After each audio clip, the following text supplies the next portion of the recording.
Magandang araw mga karadyo, Morse code tip naman daw tayo today and how to learn Morse code the easy way. And disclaimer lang, hindi po tayo professional sa Morse code and although kaya natin mag-encode ng Morse code sa 20 to 25 words per minute, yung ating decode guys nasa 10 to 15 lamang. So medyo mahina pa rin. So tip number 1 natin, start with the least symbols.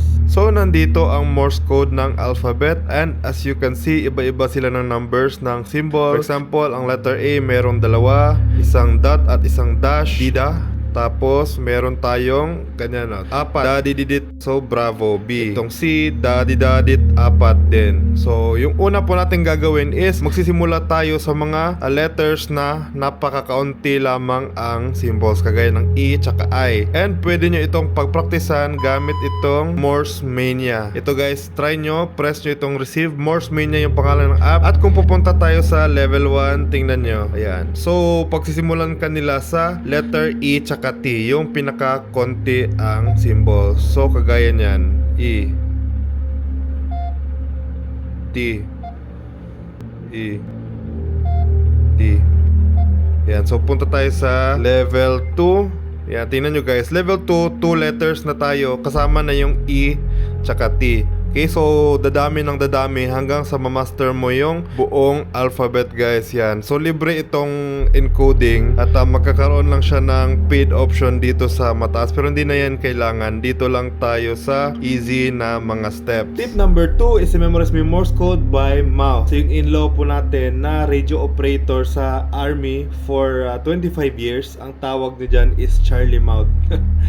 Imbis na dash, sabihin mo da. Kung dot, dit. So imbis na letter C, dash dot, sasabihin mo da-di da-dit. So yung unang dot D, tapos yung last dit. So hindi ka malilito kung ano yung last tsaka middle. Kasi yung C, dash dot, kung magkaroon niya ng space sa gitna, da-dit, yan. So dalawa siyang N. So call sign natin, da-didit, dididida, da-da-dididit, da-dididit, da-di-da-da. So ganyan niya po i-memorize yung Morse code, and every time meron kayong makikita na mga short words, i-try nyong i-recite in Charlie Mouth. Tip number 3, learn it fast. So dapat po mabilis tayo mag-memorize ng Morse code kasi dapat po natin siyang i-memorize hindi lang sa pattern niya kundi ang tunog. Okay? So mas madali siyang i-memorize kapag tunog na yung mini-memorize natin. For example, letter A, dida, kabaliktaran niya is letter N, da, dit. Kung E,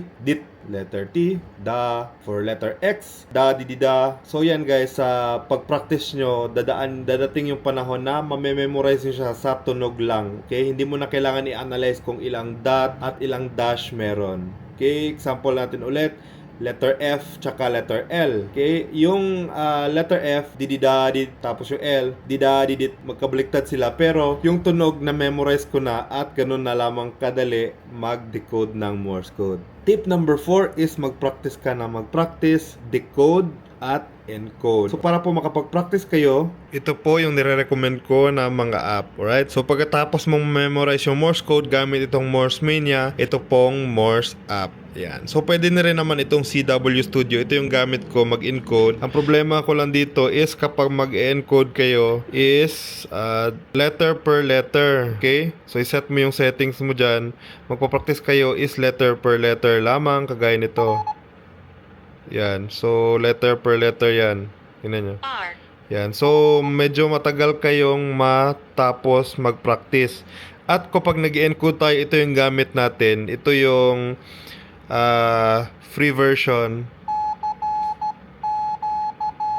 Ayan. So meron po tayong, ito straight key yung tawag dito. Meron tayong iambic paddle.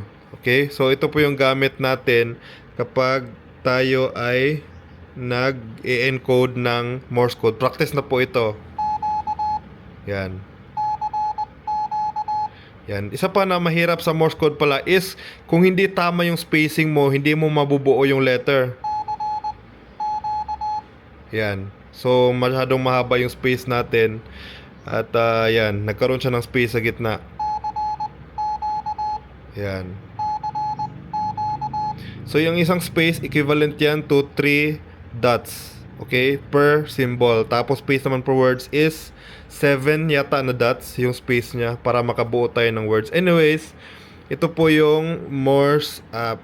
Ayan, Morse app. Ayan, so meron po tayo dito ng dictionary. At meron pong learning. So meron po tayo ditong transmit. Ayan. So, pwede po tayo mag-practice dito ng straight key.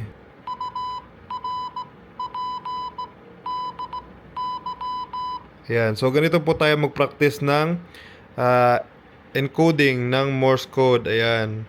So, pwede rin po tayo mag-receiver. Ayan. So, iset mo lang yung settings kung anong words yung gusto mo. At yan, automatic na siya.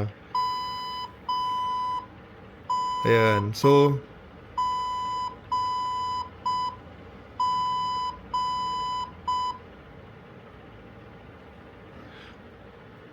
ayan guys, okay? So, yun, namali tayo sa first kasi mahina lang siya. Anyways, yun guys, and practice lang po kayo ng practice at magiging mabilis din kayo sa pag-Morse code. Ayun lang guys, practice. And kung meron kayong additional question or topics about two-way radios guys, i-comment nyo lang dun sa baba. 73 and mabuhay.